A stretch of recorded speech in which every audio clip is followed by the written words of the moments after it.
Je suis développeur chez Upslide, je m'appelle Yvan et ce soir je vais vous parler de Behavior Driven Development et ce que ça m'a apporté en tant que développeur. Ça va faire pas mal écho à ce que Atem nous a raconté tout à l'heure. Donc pas d'excuses à la fin de ce meet-up, on va tous écrire du code super domain driven. Pour aborder ce concept, je vous propose qu'on mette notre casquette de détective et qu'on se demande, quand on arrive sur un projet, quelle est la meilleure façon de comprendre le système sur lequel on va travailler.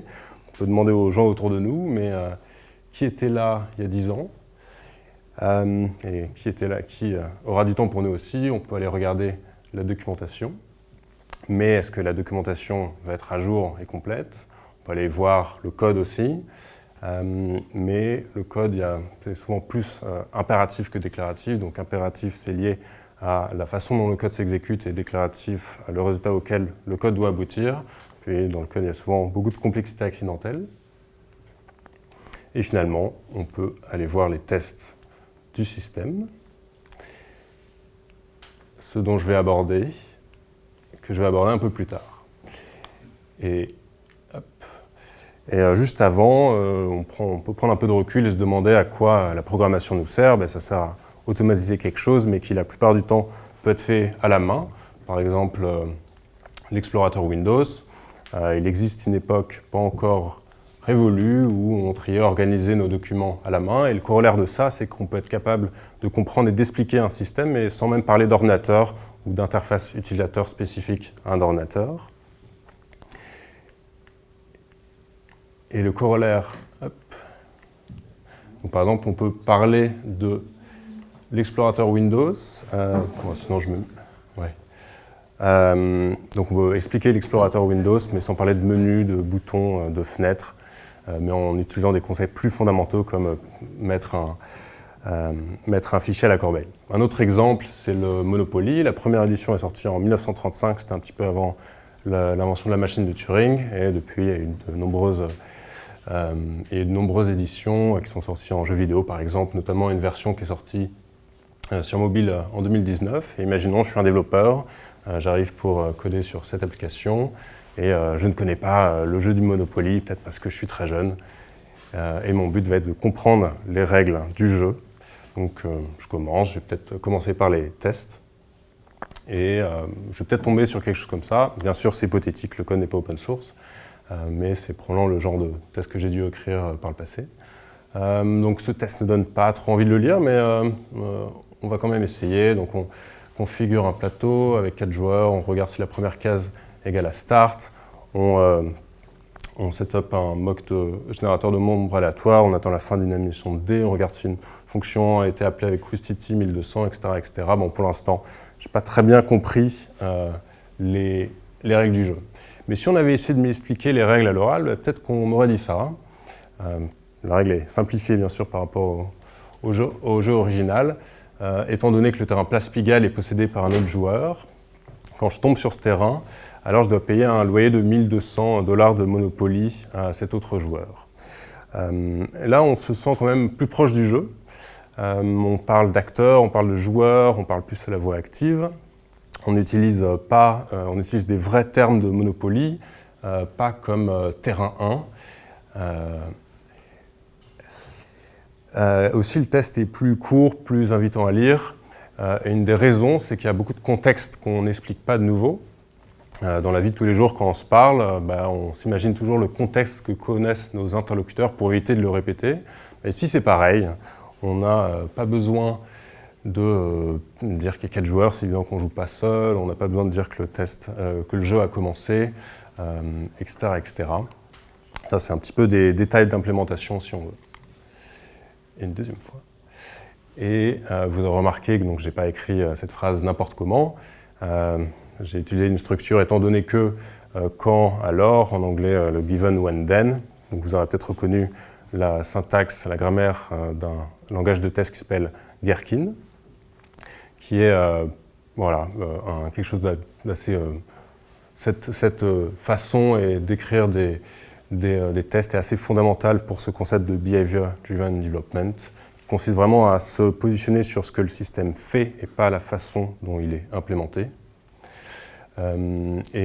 Si l'avantage d'utiliser aussi cette grammaire qui est assez contrainte et standard, c'est qu'on peut mapper ça en code de test.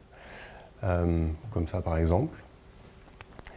Et si on arrive à écrire ces fonctions, par exemple move_to, give_money_to, qui permettent d'opérer le système assez en hauteur, donc sans entrer dans l'implémentation, l'interface utilisateur, etc. On peut même se passer de Gherkin et avoir des tests qui sont tout aussi lisibles. Et cette couche donc, qui opère le système à haut niveau, qu'on peut appeler par exemple Domain Service Layer, ça peut être une couche qu'on écrit seulement pour nos tests, pour les rendre justement plus compacts, plus lisibles, plus composables aussi. Ou alors ça peut être appelé directement l'API du domaine si le domaine est bien construit, si on a suivi les conseils d'Athènes. Juste avant, mais ce que je... yes, merci. Ce que je veux dire, c'est qu'en fait, pour écrire des tests qui soient très compréhensibles, on n'est pas obligé de setup du Gherkin ou des frameworks comme Cucumber. On peut simplement voilà, écrire cette couche de très haut niveau, écrire des tests en JavaScript, Python, C#, pur, etc., qui restent voilà, lisibles, composables, etc. Et l'important, c'est de respecter ces concepts, qu'on se place du point de vue de l'utilisateur, qu'on utilise un vocabulaire compréhensible par tous, et qu'on mette l'accent sur le quoi et pas sur le comment, donc c'est-à-dire pas sur l'implémentation, mais qu'on arrive vraiment à trouver l'essence de ce que le système fait. Et c'est ce troisième point moi, que je trouve le plus difficile. J'ai lu et écrit pas mal de Gherkin par le passé, mais je suis tombé sur beaucoup de tests qui regorgeaient de détails d'implémentation et qui auraient beaucoup gagné à être élagués pour faire vraiment ressortir ce que le système fait vraiment, le quoi et le pourquoi du système. Et si on revient au test, donc les avantages, comme je disais, c'est plus facile à écrire déjà. Une fois qu'on a pris le coup de main, ça coule beaucoup plus facilement. Des discussions avec le métier, le support produit. C'est plus facile à lire aussi, comme on l'a vu, à la fois pour les développeurs, mais aussi pour les product owners, le support produit, les gens du métier. C'est finalement de la documentation fonctionnelle qu'ils peuvent utiliser. Et aussi, c'est plus facile à écrire parce qu'on peut facilement réutiliser des bouts de phrases et les composer dans tous nos tests. Et donc tout ça, c'est des bons avantages du Behavior Driven Development. C'est une pratique un peu plus large que seulement ce que je viens de vous dire. On parle souvent de collaboration entre diverses parties de l'entreprise, les product managers, les développeurs, le support produit. Moi, je voulais vraiment me concentrer sur la façon d'écrire des tests, des acceptances ici, parce que mon talk est assez court. Et un des autres avantages, ce que ça m'apporte en tant que développeur, c'est que ça me permet d'étendre mes domaines de compétences. Donc si on regarde comment on construit un produit, grosso modo, on peut considérer qu'il y a trois parties. Il y a la découverte d'un problème que des utilisateurs rencontrent, des gens rencontrent. Il y a la formulation d'une solution à ce problème et finalement l'implémentation de cette solution. Et ce que le BDD, moi, m'apporte, c'est de ne pas me concentrer à l'implémentation, mais aussi d'aller dans la formulation de la solution. Parce que ce qui est important, après tout, c'est de construire un produit qui résout les problèmes des gens et non pas purement l'implémentation de cette solution. Et l'avantage pour nous en tant que développeurs, c'est que l'implémentation il y a de plus en plus d'outils, d'IDE, de langages, de frameworks et maintenant aussi d'aide, encore une fois, d'aide au code comme Copilot qui facilite de plus en plus l'implémentation. Et on n'est pas encore à une implémentation totale. Il y a toujours de la complexité minimale qu'il faut arriver à intégrer dans un système, mais on ne s'occupe beaucoup moins d'allocation mémoire, par exemple, ou d'autres de ces sujets. Voilà, j'espère que je vous ai fait une bonne introduction au BDD. Je vous ai parlé d'à quel point c'est important de mettre beaucoup d'empathie aussi dans ces tests, pas que dans son code applicatif. J'ai écrit un petit kata que j'ai publié sur GitHub avec quelques exercices pour s'entraîner à écrire des meilleurs tests Gherkin. Voilà, je mettrai le lien sur l'événement Meetup si vous êtes intéressé. Pour les personnes qui ont qui travaillent dans des boîtes qui ont une grosse dette technologique et qui ont des produits qui sont très techniques et qui sont très loin justement des utilisateurs, comment est-ce que tu fais pour... Et donc là, en fait, je pense que c'est pas mal. Upslide, ça peut être un bon exemple parce qu'aujourd'hui, PowerPoint, ça peut servir à faire des designs d'archi, ça peut servir à faire des modèles de maison, enfin j'exagère. Excel, ça permet aussi de faire des commandes, je sais pas, à tes fournisseurs, mais ça peut te permettre vraiment plein de trucs. Comment est-ce que tu fais pour avoir des tests qui vont parler aussi bien aux métiers, aux sales et aux développeurs qui vont bosser sur des briques super complexes et techniques? Je pense que tu peux commencer par te demander qui sont les utilisateurs de ton système. Et en fait, même pour un système qu'on pense assez complexe ou interne, il y aura forcément toujours des utilisateurs. Et ces utilisateurs, ça peut même être seulement des consommateurs d'API, au final, si la communication est automatisée entre ton système et d'autres. Et ça veut dire que l'API, dans ce cas-là, ce n'est pas juste de l'implémentation, c'est vraiment la surface d'exposition de ton système. Donc peut-être dans un test Gherkin, il faudra glisser quelques mots qui sont relatifs à ces échanges d'informations. Et tu parlais aussi de legacy.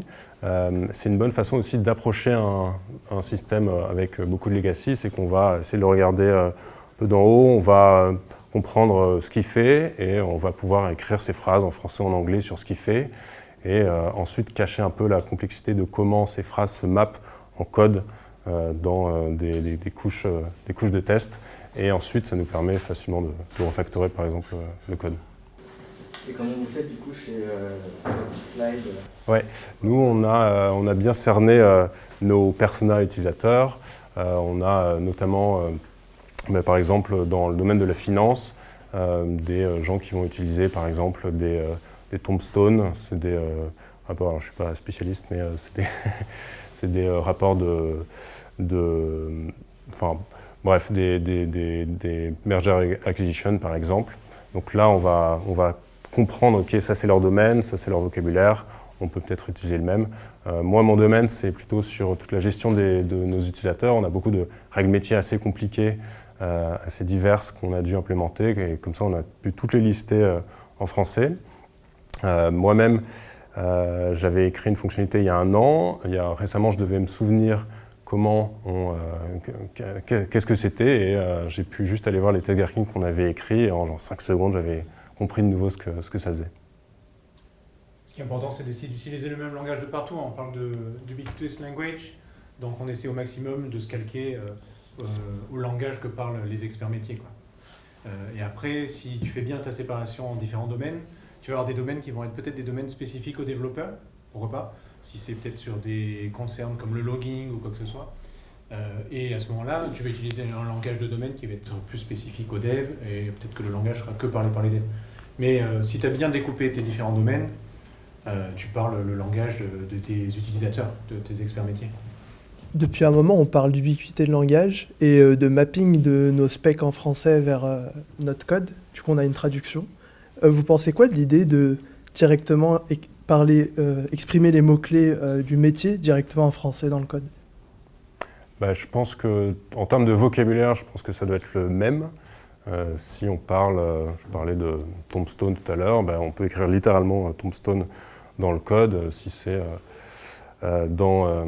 du Monopoly, ça sera bâtiment. Alors, je ne sais pas si ta question c'était anglais versus français, ouais, ou c'était... Ça. Ah oui, si mon okay. métier ne parle pas de tombstone mais de pierre tombale, et que nous, en ouvrant DeepL, on trouve 3 traductions différentes, et que du coup, on va avoir notre collègue qui va en prendre une autre, et donc on va se retrouver avec les mêmes problématiques qu'avant l'ubiquité de langage.